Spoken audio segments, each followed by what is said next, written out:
Li Amedê kompanyayekî kompîternivîsiyê lîstika zarokan a bi navê Bêjan afirand. Ev lîstik li ser telefonên destan dikare tomar bibe û zarok bi rêya lîstikê dikarin fêrî Kurdî bibin.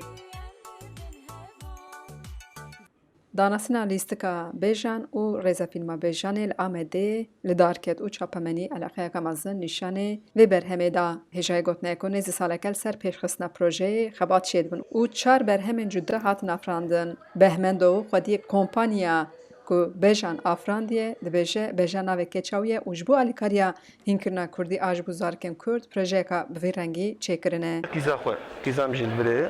Navê qîza xwe li Ewkê da. Navê projeyê. Bêjan gey bi vê rêya lêstikê em dixwazin zarokê me ew bikin. Dîsa bi zimanê xwe emel bikin.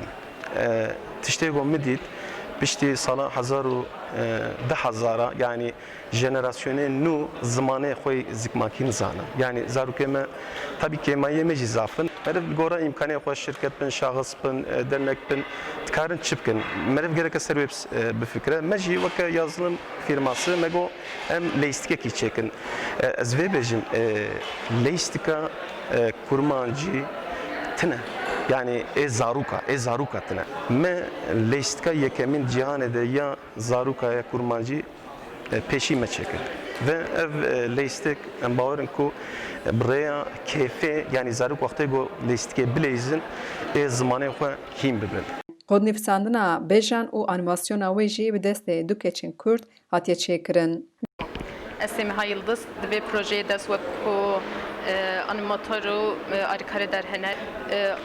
Rêzefîlm çarçaveya giştî me hewl da ku em cihên dîrokî bi zimanekî Kurdî em pêşkêş bikin.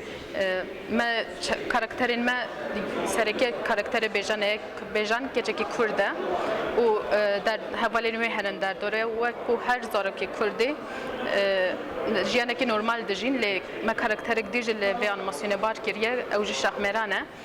Şahmeran wekû mîtolojiya Kurdî ji tê te zanîn me nêzik wê karakterê kiriye lê me hin taybetmendiyên dî ji lê bar kiriye. Mesela Şahmeran hem dikare bifire û hem dikare biçi pêşe roj û paşê rojê.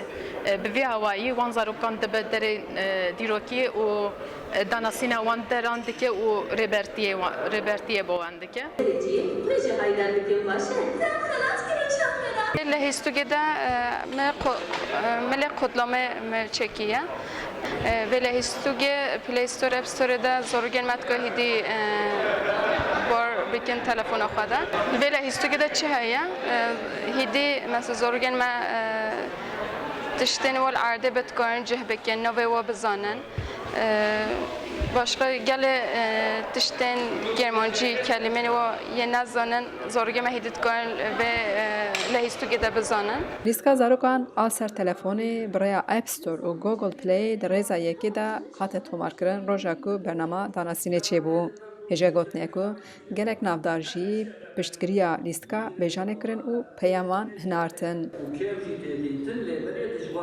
Bêjan lîstika yekemîn a Kurdan e ku bi zimanê Kurdî bi rêya lîstikên telefonê Kurdî hînê zarokan dike.